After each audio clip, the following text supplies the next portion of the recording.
이어서 이 사건 수사단 구성이 위헌 위법한 것인지에 대해서 판단합니다. 살피건대 계엄 선포가 헌법이 대통령에게 부여한 권한이라 하더라도 헌법 준수 의무를 부담하고 있는 대통령으로서는 헌법과 법률이 정한 비상계엄 선포의 요건과 한계를 준수하여 신중하게 그 권한을 행사해야 합니다. 그리고 그것이 헌법재판소의 결정례이기도 합니다. 위와 같은 헌법재판소 결정례가 전제로 하고 있는 법리에 따르면 대통령의 비상계엄 선포가 일부 실체적 요건이나 절차적 요건을 결여하였다고 하여 바로 위헌 위법한 것으로 평가되는 것은 아닙니다. 그러나 애초부터 계엄 선포의 요건이 갖추어졌는지 여부와 무관하게 계엄을 선포할 것을 계획하고 이를 준비 수행하는 행위는 명백히 위헌적이고 위법한 행위에 해당합니다.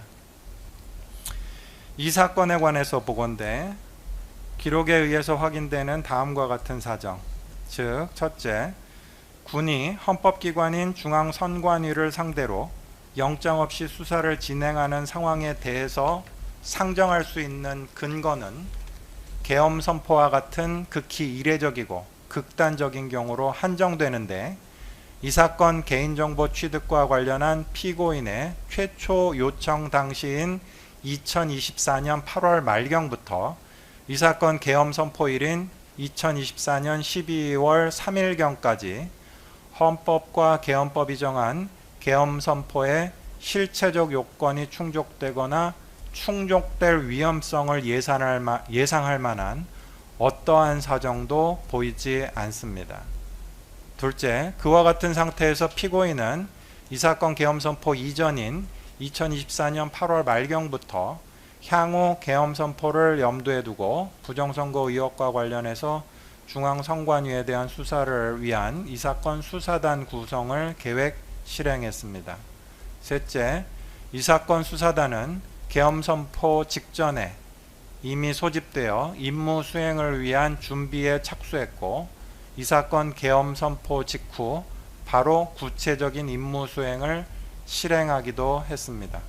이러한 점들을 종합해보면 이 사건 수사단 구성은 계엄 선포 이전부터 계엄 선포의 요건이 충족되는지 여부와 무관하게 특정 시점에 계엄을 선포할 것을 계획하고 이를 준비 수행하는 행위의 일환으로 이루어진 것이라고 판단됩니다.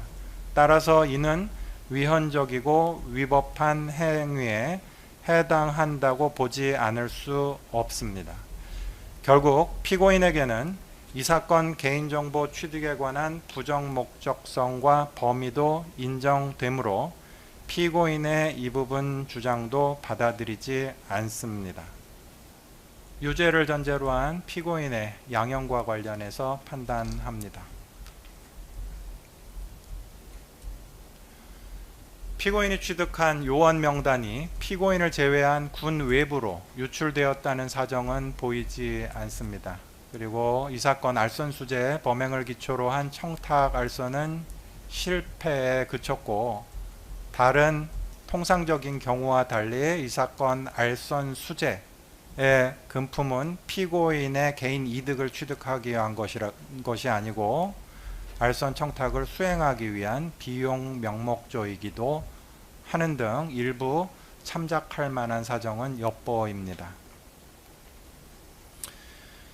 그러나 이 사건 범행은 육군 정보병과 장성 출신인 피고인이 민간인 지위에 있으면서도 현역 국방부 장관 등 군 인사권자와의 개인적 관계를 내세워 진급 심사에서 탈락해서 절박한 상태에 있던 후배 군인들의 인사에 관여하려는 시도를 하고 계엄 상황을 염두에 둔 준비 행위로서 이 사건 수사단 구성을 주도하면서 인사에 관해서 자신의 도움을 받고 있던 후배 군인들까지 주요 역할을 수행하도록 끌어들인 범행입니다. 피고인의 이 사건 범행은 아무런 실체적 요건을 갖추지 못한 이 사건 계엄이 선포 단계까지 이를 수 있도록 하는 동력 중 하나가 되었고, 그로 인해서 단순히 개인정보보호법 위반이나 특정범죄가중 처벌 등에 관한 법률 위반, 알선 수재 범행의 죄책만으로 평가할 수 없는 위헌 위법적인 비상계엄 선포라는 중대하고 엄중한 결과가 야기되었습니다. 그러한 점에서 피고인에게 그에 대한 엄중한 책임을 묻지 않을 수는 없습니다.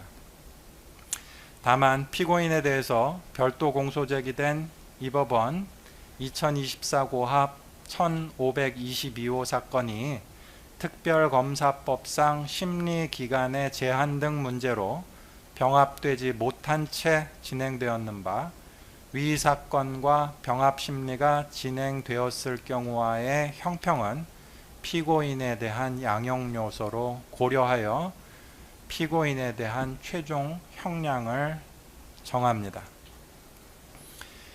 이상과 같은 이유로 피고인에 대해서 다음과 같이 최종 판결합니다. 피고인을 징역 2년에 처한다. 압수된 2025 고합 932호 사건의 증제 1호증, 8호증을 각 몰수한다. 피고인으로부터 2,490만 원을 추징한다. 자, 이것으로 이 사건 판결 선고를 마치겠습니다. 피고인은 이 판결에 불복이 있으면 7일 이내에 이 법원에 항소장을 제출할 수 있습니다. 이상으로 이 사건 판결 선고 절차를 모두 마칩니다.